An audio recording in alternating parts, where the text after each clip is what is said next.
This week I want to talk about dealing with issues. In his book, Losing My Virginity, Sir Richard Branson talks about one incident with Virgin Atlantic where a frequent flyer, frequent business class flyer, had an issue.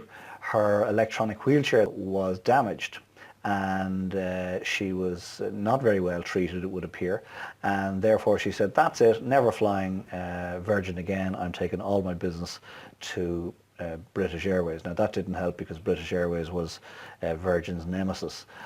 So anyway, word got back to Sir Richard, and what did he do? Well, he picked up the phone to her. Now can you imagine that? You're sitting at home some evening and the phone rings. Hello, who's speaking? It's Richard Branson. I've no idea how she felt, but I'm quite sure I'd be a bit rattled and perhaps in awe, a bit starstruck perhaps. Anyway, Richard Branson decided to pick up the phone. He apologised for what happened, apologised for the personnel not handling it properly, understood entirely that she wouldn't fly with Virgin again, but that wasn't the issue. He simply wanted the relationship to end on a good note. And as they were speaking, he said that there was a motorcycle courier en route to her with a brochure of electronic wheelchairs, and if she would kindly choose one, Virgin Atlantic would purchase it and have it delivered to her home in the coming days. Now, that is dealing with an issue, for sure. Can't remember whether that lady became a Virgin Atlantic client again or not. I expect she probably did. But just in case you think that the only issues you're going to have in your business journey are to do with clients, well, the answer to that is no. You're going to have all sorts of issues. There could be spousal issues, and there could be health issues, there could be finance issues, there could be inter-staff personality spats, there could be lawsuits, there could be product deficiencies, you'll be let down by people. There's going to be all sorts of stuff.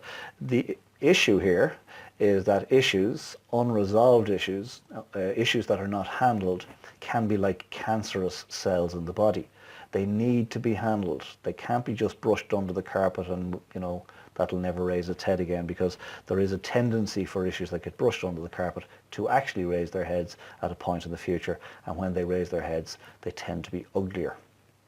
My dad, Tommy O'Brien, always says that if there's an issue in a relationship in particular, if there's a problem, the relationship can only go one of two ways. It can only ever get better because it's handled properly, or can deteriorate because it was handled badly. So if there's a problem, the relationship can never remain the same. It can only either get better or it can disimprove, and that's entirely based on how you or I handle the issue. The wonderful thing about problems, the wonderful thing about issues, and perhaps their function in life, is that issues tend to focus our attention on areas that require our attention. They've a great way of cutting through all the mire and saying, hands up, you need to handle something here. There's a problem, it needs to be sorted.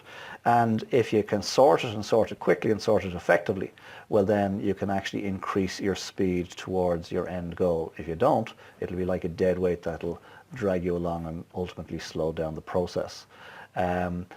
I remember when we had the cafe business all those years ago, we used to use, and you'll be familiar with this as a customer of cafes, you often see these comment cards, and the comment cards, you fill them in and say, I was very happy today with the service, with the product, with the quality, etc. Truthfully, the ones that told us we were great day in, day out didn't add any value. They're just, as I say in my book, frankly, a waste of good trees. The ones that added most value are the ones that said, today your cafe sucked at blah, blah, blah, and it pointed to a problem. Because that, there's no lessons in succeeding. The lessons come from failing. So if we let the customer down in some shape or form and they put it on a comment card, we at least would, our attention would be pointed to something that might need addressing. And then a final word of caution here. Just because, and I'll use the analogy of the comment card again, just because the comment cards might have said, you're great, you're great, you're great, you're great, you're great, you're great, you're great, the chips are cold, you're great, you're great, you're great, you're great, you're great, does not necessarily mean that we have a problem with our chips. However, if your chips are cold, your chips are cold, your chips are cold, your chips are cold is a recurring comment, well then we've got a problem and we need to handle it. So try and take a step back from issues once they arise to see, are they one-offs, and might they just be something that happened on the day, might they just be to do with somebody's mood, or in fact is there an underlying problem? Certainly if a problem, an issue raises its head more than once, it deserves your attention. And I hope and trust that you got something from that. What I'd suggest you do is consider what has been shared here today and consider the lessons that I've learned as I've been on my journey and apply them into your thinking for the next week or so and apply them into your decision-making process for the next week or so. And if you think somebody else might benefit from the Coffee with Colin series, well then please share the link on to some others out there and let's spread the word. If it's your first time coming to us and you haven't already got your details on our database, pop over to the homepage, ColinO'BrienMotivation.com. Leave your details there and we'll send you this type of stuff on a regular basis. And then most importantly, come back next week for another Coffee with Colin and we'll take another snippet, another part of the journey, another few lessons that I've learned along the way to give me these grey hairs and these wrinkles.